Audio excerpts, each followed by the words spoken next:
Matthew 5:38. You have heard that it was said, an eye for an eye, and a tooth for a tooth. But I tell you, not to resist an evil person. But whoever slaps you on your right cheek, turn the other to him also. If anyone wants to sue you and take away your tunic, let him have your cloak also. And whoever compels you to go 1 mile, go with him too. Give to him who asks you, and from him who wants to borrow from you, do not turn away. I'm sure you have heard of it. I'm sure you understand what it means. When was the last time you practiced what it was said here? When was the last time you turn, you turn the other cheek? The experience that somebody sue you and take your shirt? Anyone force you to walk for 1 mile? Times when I like to walk, Karen would walk with me, but I never force her, okay? So sometimes it's say, oh, shall we walk to King Mall, Then in the end, halfway we say, okay, let's walk to Holland Village, So we walk more, Is that how it applies?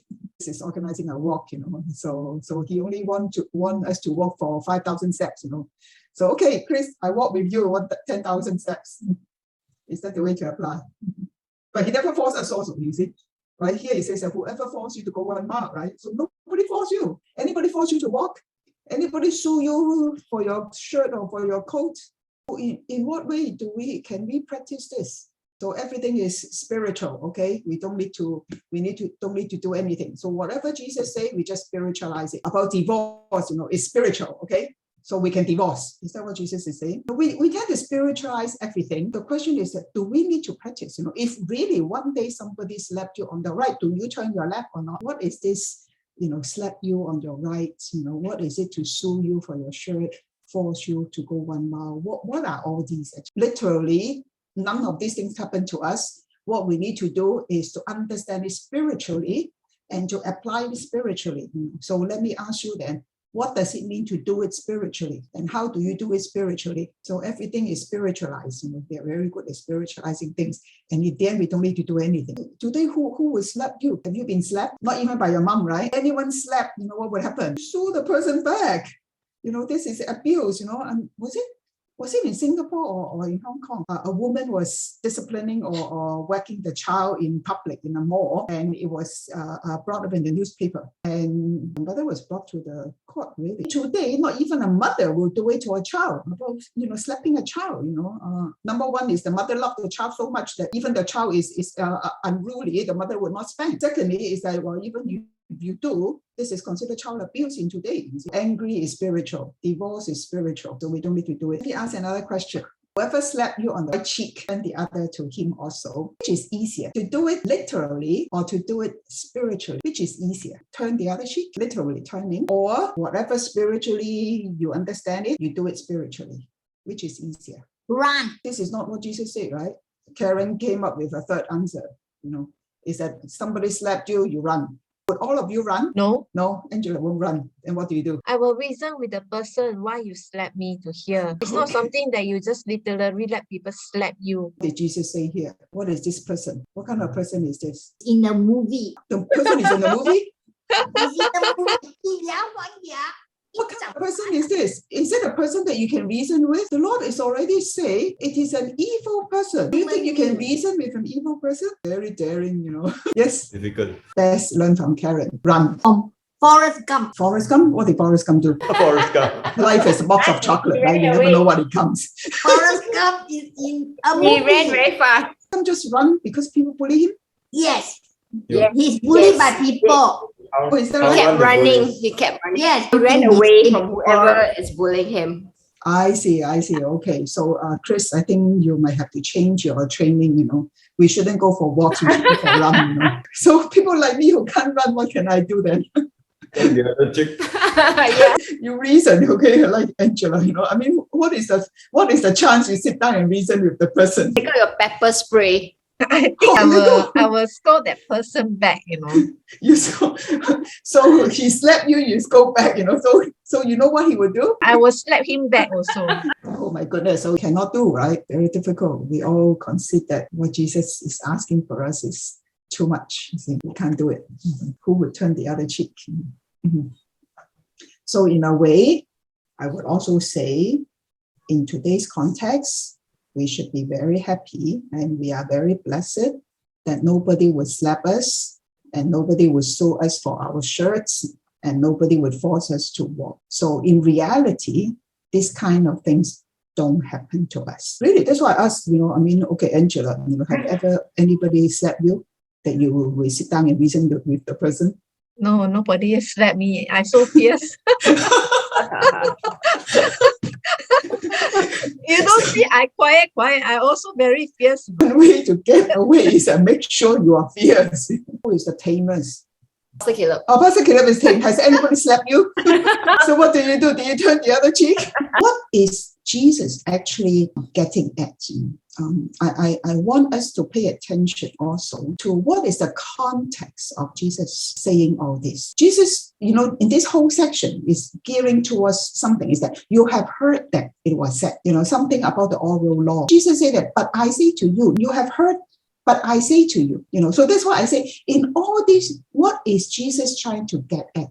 What is the context? What is Jesus trying to get at, and what is the goal? I want you, in the process of this discussion, I want you to, all these things that is mentioned here, there is something in common, okay?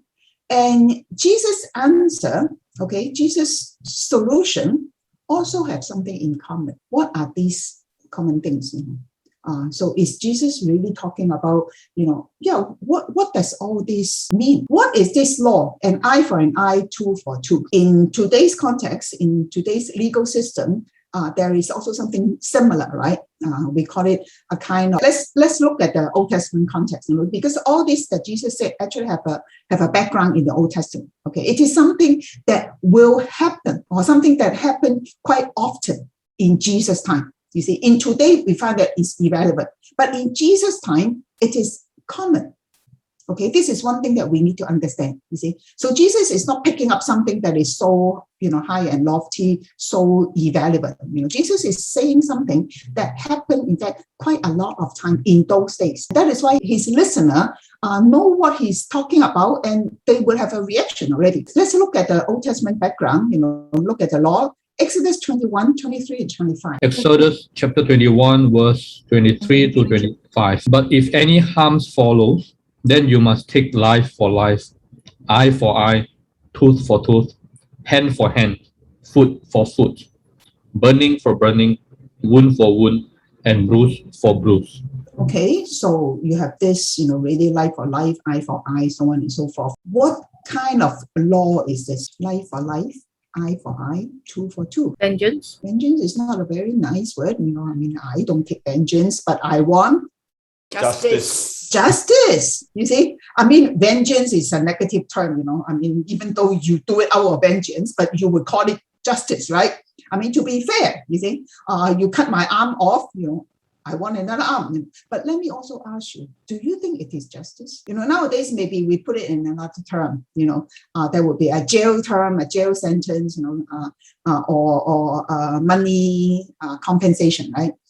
So you have broken somebody's arm or something, then you should compensate the person how much money, right? So we call it justice, okay? But my question is that, is it really justice? Can you compensate? Really, how do you compensate for a tooth, for an eye that is lost? If you took my money and you give me back the money, I can say it's compensated because I get back, right? But you took my tooth, even if you break another tooth, does it compensate me? Maybe you feel better, that's all. But how do you feel better actually? You don't gain anything. When you hit a person, the person feel the pain. Even if you say you hit back the person, but it doesn't really compensate. Am I right? But yet today's society is built on this system. We call it justice. But if you look at it carefully, there is no justice. You inflict hurt on one person. So as a judge, I inflict hurt on you. What happened to the victim? The victim is still a victim. The victim still suffer loss. There is no justice. Put it this way. We say, okay, it is fair. This is how it is. This is why I say society is built on this system. Compensate, an eye for an eye. We say this is fair. This is just. But if you look at it carefully, as I say, there is no justice. You see, you can't compensate. Even if you kill the person, a person accidentally chop off your leg, make you cripple. Even if you kill the person, can you compensate? There is no compensate. It's never just. All this, when you say, I strike back, why do you strike back? Why do you talk to the person? Is you want fairness. But a lot of times I find the reality tells us that there is no fairness. The person has already hurt you. What fair? Even if the person say, oh, I'm so sorry I hit you. You might feel better that the person apologized to you, but the hurt is already there. You can't really compensate. So-called system based on justice. Sorry, there is really no justice. So it's a question of how should we handle these kind of things then? What Jesus is offering is, what is a better way to offer it? You see, when we see that, okay, I mean, there is no better way to offer it. Okay, some damage is done. So I want to balance out. You damage this, I damage this. So you sort of have some kind of maybe make the victim feel a little bit better. Sad as it is, we just have to accept this. Turning the other cheek, Jesus said, do not resist an evil person. Whoever slaps you on the right, turn the other to him also. Again, this one you can find in the Old Testament. Okay, let's look at Lamentations chapter 3 verse 30. What is this about slapping on the cheek? Let him offer his cheek to one who would strike him, and let him be filled with disgrace. Okay, very good. So when the person slapped you, what does the person want to do actually? Slapping a person is actually an act of Embarrassing. Hurt him. embarrassing is a very mild term. Su Feng say disgrace, right? Okay, let him be filled with disgrace. Some of your translations say reproach, right? What is a reproach? It is an insult. To slap people on the face is actually an insult. Ancient Jewish culture, you see, I think in today's Asian culture is similar also. To slap a person is actually a way to inflict shame on a person. To slap a person on the right cheek, how to do it? So if I slap you, unless I'm lefty, right? If I'm lefty, I would easily slap you on your right. Mary, would you slap a person like this? How do you slap on a person's right? You slap like this, you slap on the left, right? You slap on the right, you slap like this. Do you slap like this? No. So how can you slap on the right? Left. You use your right hand, how to slap on the right? No, it's in Backhand, badminton is called backhand. Correct, right? In badminton or in table tennis, right? Well, in striking, there is also called a back slap. According to Jewish culture, if you slap a person, this is showing shame and disgrace. If you use a backhand, it is actually a greater disgrace, a bigger insult. Slap like this is a bigger insult, okay? I shall read to you. Really, that's what Jesus quoted. We don't understand. But the Jews in those times, they understood what Jesus was saying. According to ancient Jewish law, there is a compensation to victims of abuse. What did the Jewish law say this? If someone slaps another person, he must pay 200 zuzim, which is silver coin. If you slap another person, you must pay 200 silver coin as a compensation. They do have compensation, their law. If it was backhanded, he must pay 400 zuzim. 400 silver coins. So that means the penalty is actually double. You pay double, okay? And very interestingly, if someone flicks a person's ear, pulls his hair, spits so that it's land on the person, or strip his cloak off, or pull off a woman's headscarf in public, the person must pay 400 silver coin. Backhand slap, anyway, let's not digress too much, okay? Backhand slap is actually a double insult. That's why it warrants double fine. Same thing, according to the Jewish culture, greatest insult, the most demeaning and contemptuous action possible was a slap on the cheek. Actually to the Jews, to slap a person on the cheek is actually to inflict the greatest insult. It's not so much of you are angry or you hurt the person. It is quite similar to today's culture, right?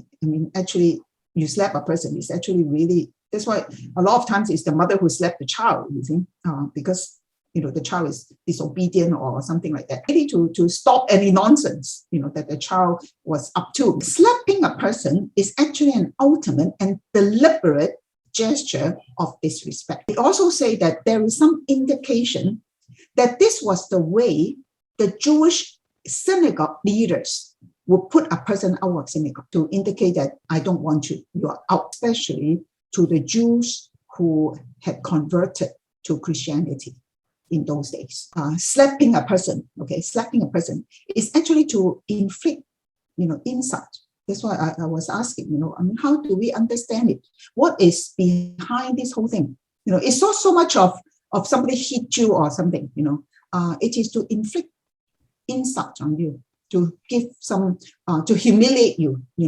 When someone is out to humiliate you, what would be your response? When someone insults you, what is Jesus saying here? If somebody insults you, what do? Insult him back. Insult the person back. Is that what Jesus is teaching us? Don't insult. Don't insult. Here, Jesus is saying you have to turn the other cheek. You let him slap one more time. So how does it translate now? How do we do it then? So the minimum is you don't retaliate, right? You actually, in other words, you let him insult you. See, if I don't retaliate, if I don't stop, that means I let him continue. What the Lord is asking us is that not to retaliate. How can we not retaliate? How can we not retaliate when somebody insults you, somebody call you names? If you retaliate, if you insult back, what happened? Somebody hit you, you hit back. Eventually, what happened? You kill each other. You have a war on your hands. By not retaliating, what would happen? What is required for you not to retaliate? Let's not talk about turning the other cheek. Turning the other cheek in this sense is that let the person insult you more.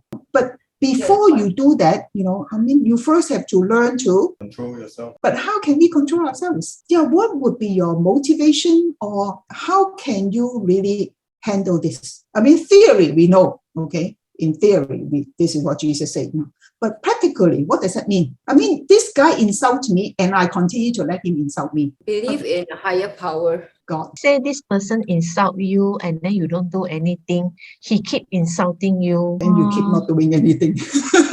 You cannot remain silent. Or maybe you can choose just to walk away since So you walk away. But bear in mind, if you walk away, what would happen? And what does it mean to walk away? Bear this in mind, okay?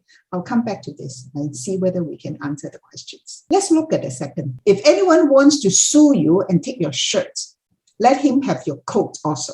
The shirt inner, it could be your shirt, and then you have a coat. Your coat is your outer garment. Somebody was saying that, why would a person take your shirt, and then you give your coat, So if you give your coat, a coat is actually very important to the Jews. I think in today, or not in Singapore is that you can have my coat because I don't use it. So you can have all my outer jacket. In those days, I think in some places also, the coat is your outer garment. That is something that is very important because this is the more presentable garment. People in the Palestine, at night, your coat actually can be your blankets, So it is of multi-use. In Matthew, it says that if somebody sue you and take your shirt, you give your coat.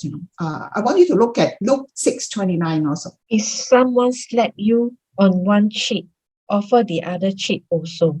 If someone demand your coat, offer your shirt also.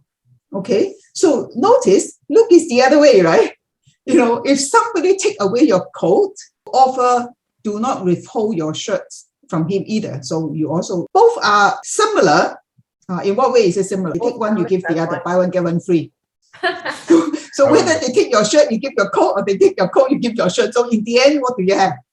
Nothing. Naked. Something very, very interesting. They say, so you purposely go naked, so that people will wonder why. And then you say, that person took my coat, This is one way to get back, I find it so amusing, but so ridiculous. So the idea is not so much of that in the end you get naked, in those days, okay, compensation is that you might have only one coat. Those days people can be very poor. They might only have one coat, but they might have two shirts, two or tunics. Okay, that's why elsewhere you also see that Jesus would tell the disciples, when you go out, you bring along two tunics. So you give one, you still have another, so you're not naked, okay? What Jesus is saying is that somebody takes something, you give more. You give until you really don't have anything, because you might only have one coat.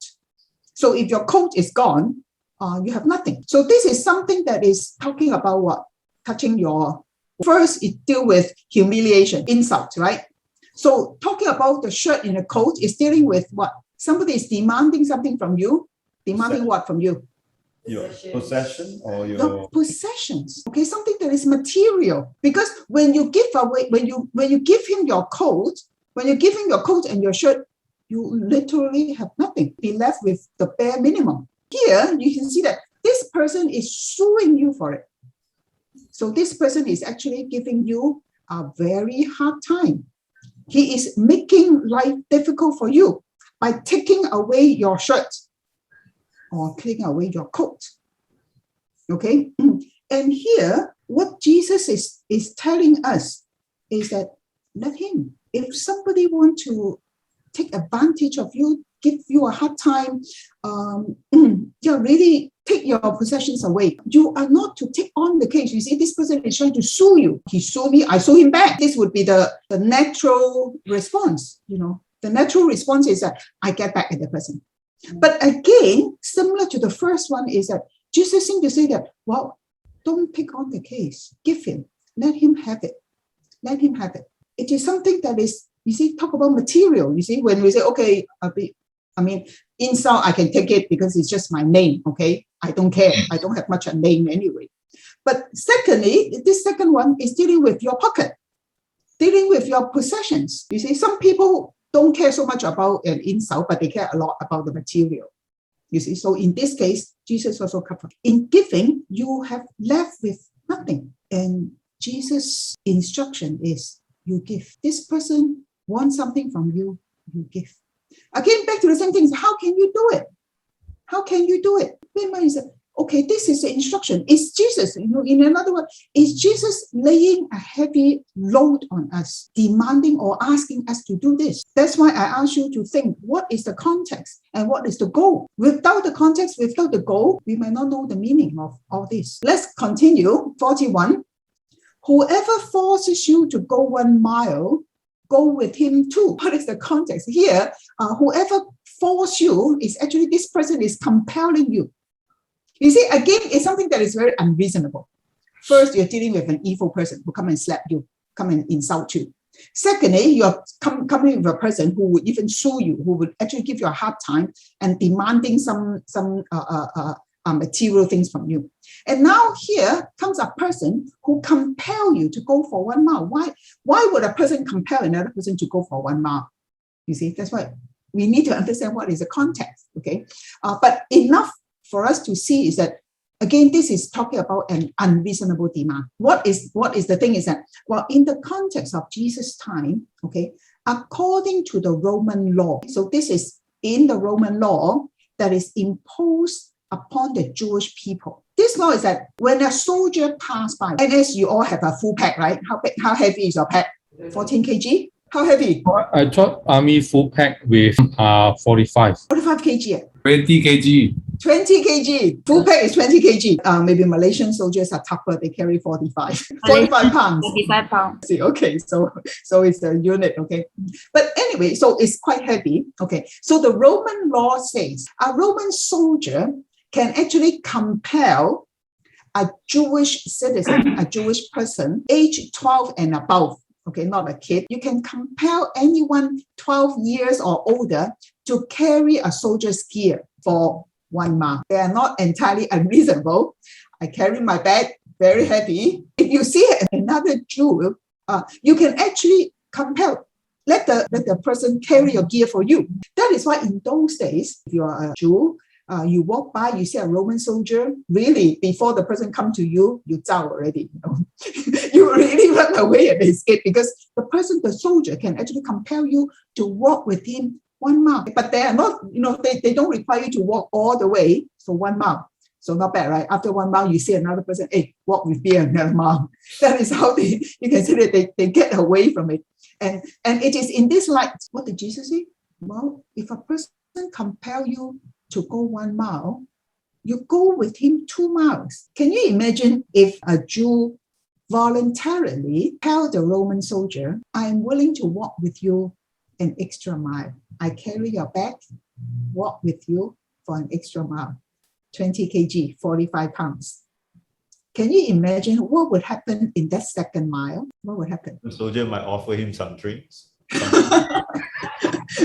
The soldier might offer him some drinks, and mind you, you are walking on that journey, right? I mean, the soldier might ask you, what are you doing? Are you crazy? You see, so this is different from you turn the other cheek or you give something, because the conversation might not end, might end it already. But in this case, when you walk with the person for an extra mile, it actually gives you time and opportunity to open up a conversation. And then you say, wow, this is what Jesus taught me in the Sermon on the Mount. Can you imagine what would happen? Every time, when something happens, okay, when somebody insults you, you react in a different way. When somebody sue you for something, you react in a different way. I mean, different as compared to as different in your normal immediate response. Compare you to walk one mile, you walk another mile. And lastly, in 41, this is even more general. You see, give to him who asks of you, and do not turn away from him who wants to borrow from you. I mean, somebody asks you something, you give. I mean, the person asks you could be, this one is really open-ended already, right? The person comes and borrows something from you. Again, it's quite open-ended, A lot of times, it depends on what you ask. Depends on what you borrow, right? Yeah. Certain thing you borrow from me, I don't mind. But certain thing you borrow from me, I mind. Am I right? We are all like this. But notice in Jesus, what Jesus said here is that he didn't specify anything. Give to him who asks. So it is actually a certain thing is that, give freely to whoever asks of you, and do not turn away from the person who wants to borrow from you. And when you talk about, okay, borrow, okay, fine, because if I lend something, I would get it back, right? But again, you need to be a Jew to understand what Jesus is saying here. To the Jews, they are very afraid of people borrowing things from them. Do you know why? I mean, you might say, okay, it depends on the person, right? If the person has good reputation, it's fine because the person will return to me. But not in Jesus' time, because there is something called 7 year, everything will be set free. So if you borrow something, if the person don't return it to you by the 7th year, it's free. So can you imagine? It is the 6th year the person borrowed from you. That means within 1 year, the person cannot pay you back. You are as good as not having it back. Deuteronomy 15, 7 to 11. Verse 7. If there is among you a poor man of your brethren, within any of the gates in your land, which the Lord your God is giving you, you shall not harden your heart, nor shut your hand from your poor brother, but you shall open your hand wide to him and willingly lend him sufficient for his need, whatever he needs. Beware, lest there be a wicked thought in your heart, saying, the 7th year, the year of release, is at hand, and your eye be evil against your poor brother, and you give him nothing, and he cry out to the Lord against you, and it becomes sin among you. You shall surely give to him, and your heart should not be grieved when you give to him, because for this thing the Lord your God will bless you in all your words and in all to which you put your hand. For the poor will never cease from the land. Therefore I command you, saying, you shall open your hand wide to your brother, to your poor and your needy in the land. What I want to say is that even in the law, and it says that you shall give generously to the one in need, even if the person can never pay you back. Okay, so this is again in the law, you see.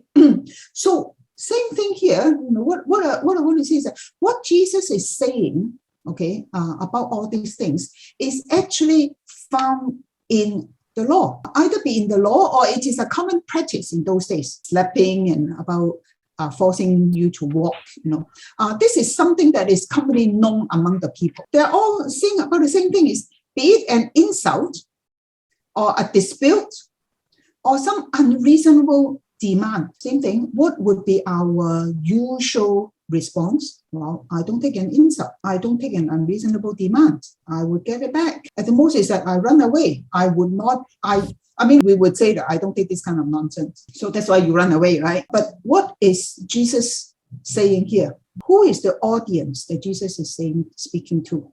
That's why I talk about the context. Who are the audience? Who is Jesus giving these instructions to? Disciples. Jesus is giving this instruction to his disciples. Same thing. What is the context? Before that, what was Jesus saying to the disciples? Before we come to, you have heard, but I say to you.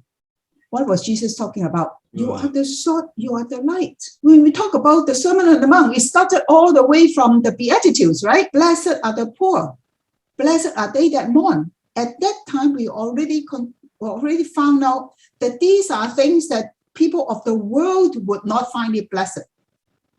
and you need a very radical change of mind. But the people in the kingdom of God, the characteristic of them will be their mindset is completely different from the world. In the world, the rich are blessed, but in the kingdom of God, blessed are the poor. Blessed are they that mourn. So the values are already different. And when your value can be inverted, change, you will be salt and you'll be light. So what is the salt? What is the light? It is something that is different. How different? To strike back, I would say, is normal. To turn the other cheek is, you want to say abnormal, but cannot be abnormal, right? It's Exceptional. Exceptional. There is something called paranormal. To retaliate is ordinary. Not to retaliate is extraordinary. So what Jesus is telling us is something that, how can we be salt and light? We have to be extraordinary. We have to be paranormal. Well, this is a choice. I would say you still have a choice. You will say, no, I can't. I will strike back normal, ordinary. A lot of people do that. I will run away. Cannot, eh? Yes? Oh, they cannot. No, they cannot. Yeah, like maybe you're aging already, like sometimes people step on your toe, or you cannot tahan already. You want to step back again. You I think, don't know whether is it due to age or what. you think the young people can do it better? Why is it that we cannot take it? Why is it that we cannot be extraordinary and paranormal? Why? Because back to the thing, we want justice, right? You take something from me, I must get back something. Even though the person has already hurt you, even though you hurt him back, remember, it doesn't compensate. But you feel better because you get back something, isn't it? So at the back of our mind is that I just want to get something back. One thing is that Jesus is telling us how to be from ordinary to extraordinary, from normal to paranormal. In all that, what is Jesus asking us? Do not retaliate. Do not what? Do not be like people in the world. That's what you Do not be like people in the world. How can I not be like people in the world? There is one word that sums up everything. What is this word? A lot of times we are not willing to. Give up, give away. Let go. What else? Let it go. I would use the word give. Whether it give up, give in, give away, give. We are simply not willing to give. That's it. And what do we want? We want to take. We want to get back something. I want to get, I don't want to give. Am I right? If we are not willing to give, we can't be extraordinary. We can't be paranormal. A person who is marked by light and salt. Light is to give. We talked about it already. Salt is also to give. So Jesus is still talking about this matter of giving. You see, are you willing to give of your dignity? Give away your pride? We can't. You see, are you willing to give up your rights? That's why I say give in, give up, give away, give out. We are not willing to give out. What do we give out? Give my material things. I'm not willing to give. You see? And what is giving? What can you use another word to talk about giving? Giving is a characteristic of something. If you blank, you give. And you will give to those whom you blank. Fill in the blank. Love. Actually, love is giving. Love is not taking. You give because you love. You love, that's why you can give. I can't love. That's why I am not willing to give. And look at this also. Who are these people that Jesus is asking you to give? evil people. Yes. What else? Evil people. People who want to sue you. People who force upon you. People who ask and borrow from you. These are people you don't want to deal with. These are people who are your Enemy. This is our next Bible study. We are building all these to talk about, in the end, that's why you say the climax is about loving the enemy. The climax is about perfection. The climax is about overcoming evil with good. You see? So it is all about shining as light and as salt in this world. If we are not willing to give, We cannot be light, we cannot be salt. This is to talk about the disciples. To sum up here, Jesus is asking, reminding us, that we are his disciples. We are to shine as lights. We are to live as salt. What is our characteristic? You see, we are still talking about this matter of giving. To give whom, I think this is the next section also, to give whom you like, fine, no problem. A mother loves his child. No, nothing great about it anyway. Let's not put so much hero about our parents, you see. I mean, that's your child, I always say that if you can love another child the same way, that is really love. If you can love somebody, and here is a word about those that you don't want to deal with. Will you give? And you see, a lot of times we don't give because we say justice. It's not fair, right? How can it be fair? But love is never fair. If we talk about fair, why should God love us? It's not fair. It's not fair to him. I hope we can think through this whole thing, you see. And Jesus himself gave us an example. Let's turn 1 Peter chapter 2, 23 and 24. He did not retaliate when he was insulted, nor threaten revenge when he suffered. He left his case in the hand of God, who always judges fairly. He personally carried our sin in his body on the cross, so that we can be deaf to sin and live for what is right. By his wound you are healed. It's an example of Jesus. He did not, when he was being reviled, he did not revile in return. You see, he set us an example. And the reason, notice, the reason Jesus did not retaliate was what? Verse 24. So that we might die to sin and live to righteousness. You see, because of his wounds, we were healed. So Jesus has a very clear goal in front. That is so that we might live to righteousness. And so back to this is that, what is the goal? Unless we have our goal in front, I am willing, let's not, I'm willing to let go of my rights, of my pride, of, my everything. Okay, I would rather, you already suffer, put it this way, because the person has already hurt you. I let go, I don't retaliate. Back to what Mary said earlier, I trust in God because he said vengeance is his. And he would be the righteous judge. I don't take things in my hand and I submit. And maybe he will, he'll change the scenario. Maybe the person would be changed. But even if the person is not changed, God would see what I'm doing. I don't know how many of you read the book or maybe watch the movie, Les Miserables. I don't know whether you are touched by the scene. The convict, Jean Valjean, right? He actually went to a priest's house. He actually stole all his silverware and ran away. And then he was caught back. Remember the scene? And then what did the priest say to the constable who caught Jean? No, he actually said that, oh no, I give to him because Sean, when he was caught, he said, oh, the priest give all this to me, right? And so the constable went to the monastery and asserted, is this, this guy claimed that you give him all this silverware. The priest actually said, hey, what about the candlestick? You didn't take. He gave him more. And it was with all this silverware that Sean actually became rich and he really live a new life. Well, I encourage you to watch the movie or read the book, read the book, because I find that scene is actually very touching. It was that point that is the turning point of Jean Valjean. And then Jesus' example is too high, we can't accomplish. I recently read a story. I asked the source. The person said this is a true story. Okay, I found it very incredible, but let me share with you. There is this man. This man is known to be very kind and very holy. One day, a lady came to his house. This lady is likely to be a prostitute. This lady came to his house and dumped a baby in front of his house and said that this is the fruit of your sin. And then the lady left. Okay, can you imagine?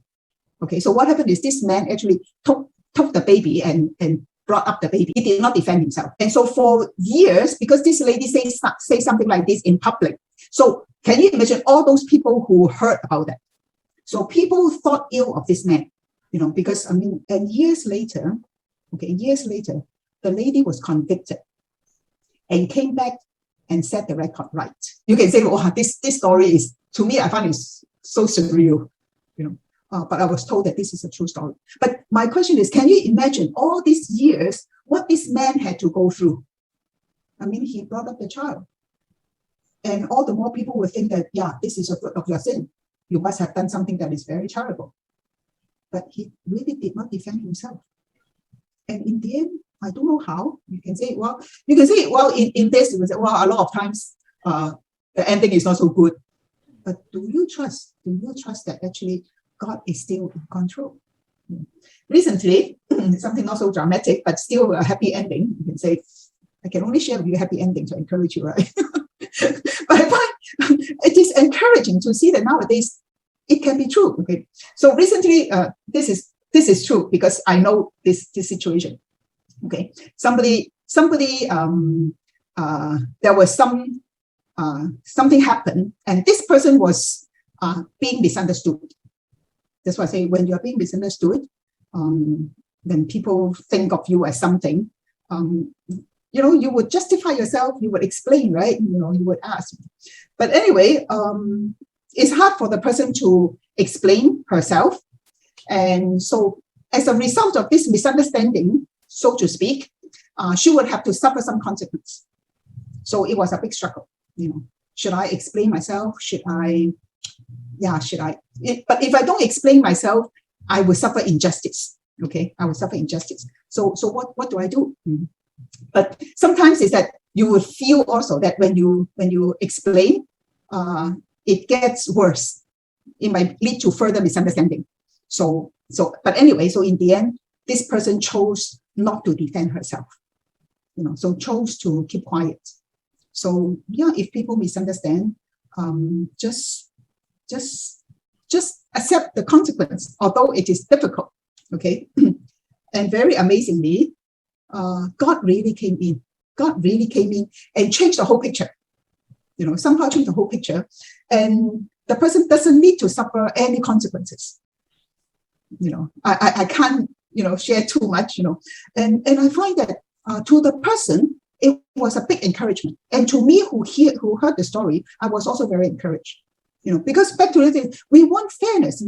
It's not fair that I am being treated this way. There is misunderstanding. I must explain. You see, this is our normal response. But do we, talk about trust? Do we trust in God that He would see to it, and that He will work things out? And even if in the case, like in Jesus' case, well, I think even up to the point of Jesus' death, everyone, maybe even his disciples, his enemies, his disciples, would still find that, oh, Jesus is silly. Why would he, die on the cross? It is an unrighteous death. It is not fair. But you say, well, how come God didn't come and help him? How come? You would expect that, last minute, something like Abraham and Isaac, last minute Isaac's life was spared. Last minute Jesus' life was spared. But in the case of Jesus, his life was not spared. So does it mean that it was defeat? You see, we might need greater faith to see further. You see, even at this moment, it seems that God doesn't come to intervene. God doesn't come to rescue. But do we have trust that indeed God will? A test of our faith. I find coming back today, maybe nobody would really slap us, but it is still the same. How do we look at insults? People who take advantage of us, who bully us. Is our mind always occupied by what is fair? I repeat again, no matter what you do, there is no fairness because a hurt is done, a damage is done. So how can we get over it ourselves? How can we respond to it in a, what do we call it, paranormal, extraordinary way? And that's fulfilling what our Lord calls us, to be light and to be salt. You see, if not, you can say, well, you get fair, but there is no fair deal. No fair deal, really. Whether we can see it or not. I wonder whether you have any questions. But of course, there's another thing I think very important is that fail to do it. Likely, okay, I reason. I mean, a lot of times you think you want to reason, but actually the reasoning a lot of time turn to argument. Am I right? You think I just want to reason, but there is no reason to reason anyway, and you think you would, get back is that, well, no matter how, relationship would definitely break down. Back to this, how can we know? So if we are not willing to do what Jesus is telling us, If we are not willing to accept, if we are not willing to give, okay, you want to get back.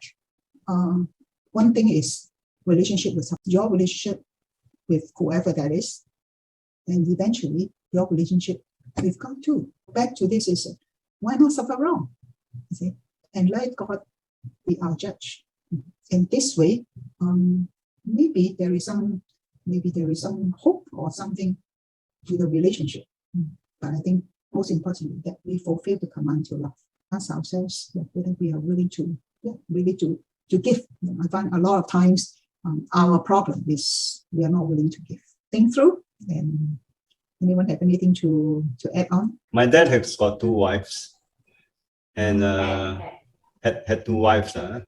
My dad passed away already. My mom also passed away. Only left the second wife still around. And I still remember when we were young. Apparently the second wife suddenly moved in with our house, into our house, stay home. So you can imagine. And then, but the second mom, because nobody knows her, so I can say, she would go out, gamble, and do her hair and all that stuff. Her child would live at home. And it would be my mom who would make sure that the children got food to eat, make sure that was bathed and all that stuff. And then, of course, later on, a lot of stories. But this guy, the second mom, never quite appreciated it. Right? Then also, because we live in a big family, right? And we have cousins. Then some of our cousins go to my mom's room, go and steal things, And my mom actually knew, but she actually keep quiet. She has never wow, you took my thing. But so in the sense that I do see something in my mom that is I find, wow, you are not. Why don't you just do something? We always say, how come you don't do something? Why don't you just tell my dad or whatever or what to get your something justice for you? But somehow for some reason, my mom is always, I don't know. Yeah, keep quiet. She just keep quiet. But when if let's say I was sharing, if my sister were to bully the other mother's daughter, oh no, my mother will really beat, will really punish my sister. If they bully the other, wow, punish. Whereas the other way, so that's my mom. So I would say she bring up her I children really very well. admire her in that sense. Even though she's not a Christian, but she does have something that I do admire. Well, you do bring in a very important point that I didn't mention. We would take it as that the one who does not retaliate is one who is weak. But actually the one who doesn't retaliate is the strong one. Because it takes a lot of strength to actually turn the other cheek. You see? I mean, that's why I say to retaliate, to give back is normal.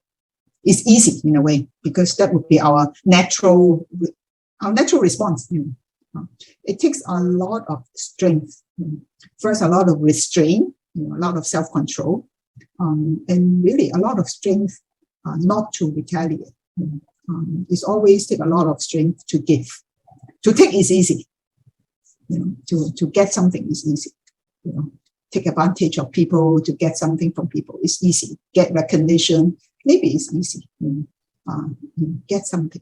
That's why we all like to get something from other people. We like to take. But to give, to just give, to give in, to give up, to give away, what others to give. To give is not easy, and it takes a lot of strength. You can see that your mom bring up a very nice child in Chris. It's the value that is somehow inculcated.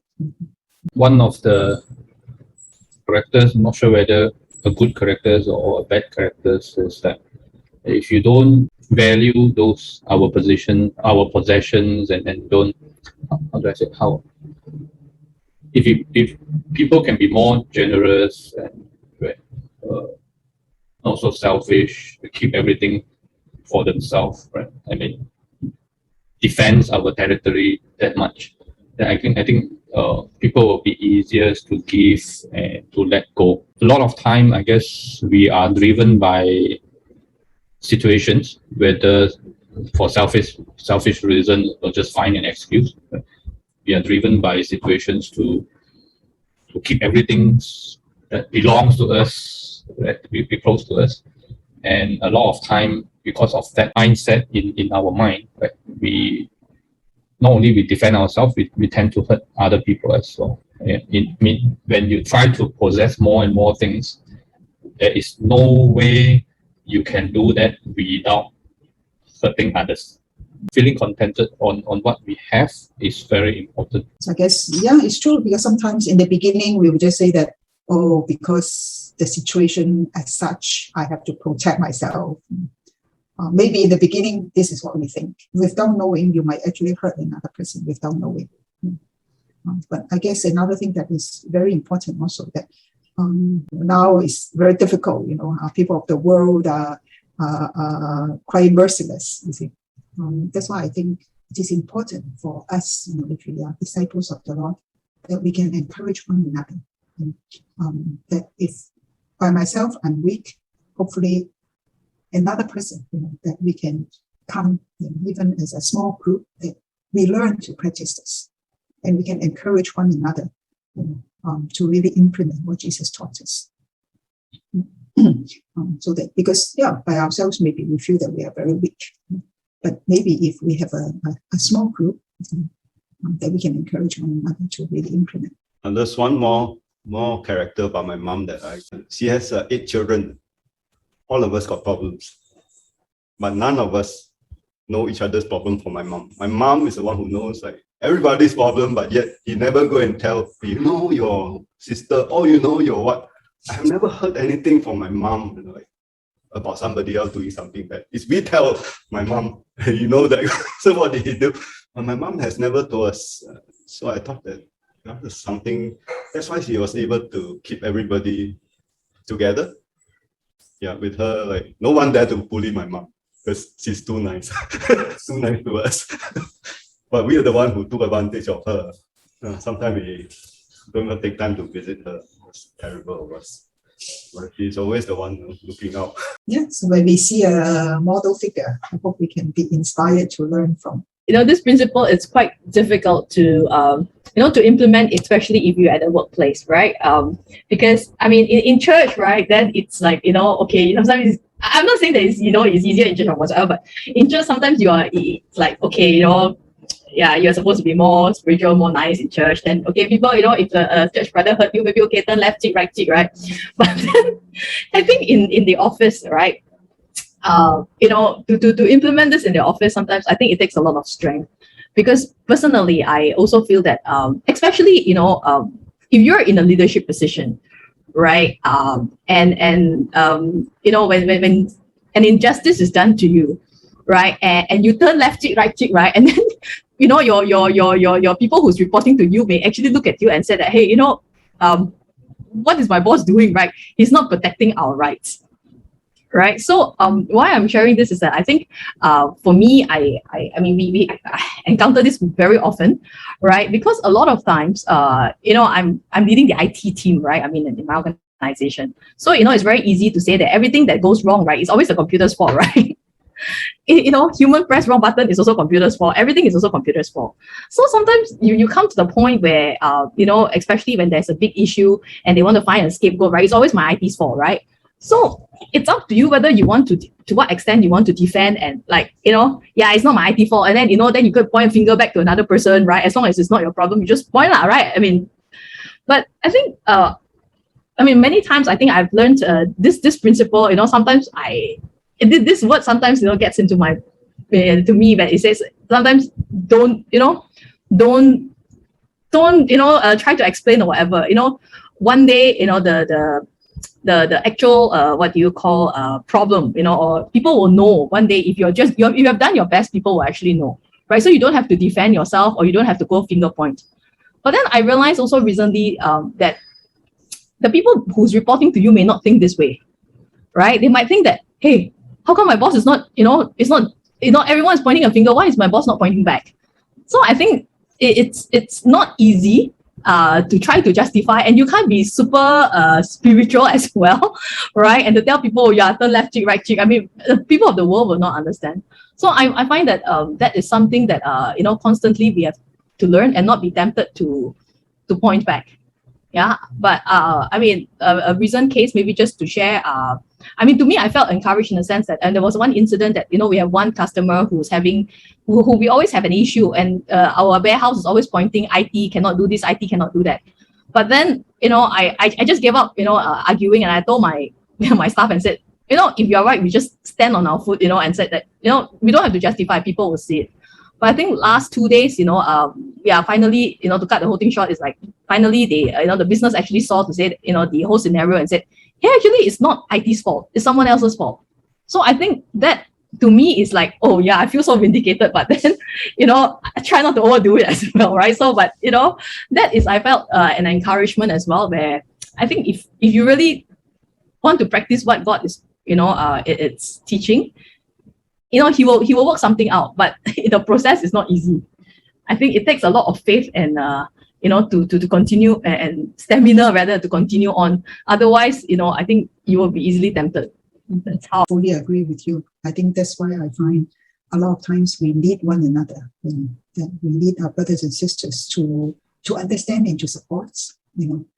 Because in the world, when you're at your place of work, when you handle other things, you can't explain too much, because you can't be too preachy. They won't understand anyway. But no matter what, a lot of times we just have to quietly and silently take in. That's why I find when I read about the story of this man who did not defend himself but just bring up the child, I think it speaks a lot to me. In the process, over the years, how much misunderstanding. People might be pointing their fingers at him and so on, but he chose not to say anything. And you can say in the end, yeah, this lady was convicted and came back and make the record straight, but what if it is not? And even before this lady came back and make the record straight, he suffered a lot of injustice. And I think there are times that we would be in this situation. Your colleagues might not understand, your boss, your subordinate don't understand, why you are so, why you do what you do, whatever it is. But I hope, this is something that we can come in as a church, that, we can, when we feel that we're weak, we can run to our brothers and sisters, ask for prayer, and please help me so that at work I won't blah, I won't, blow up, so that at work I will not retaliate. We need support from one another. I think that is very important. Okay, good. Well, 9:30 already, so I think we must close. Yeah.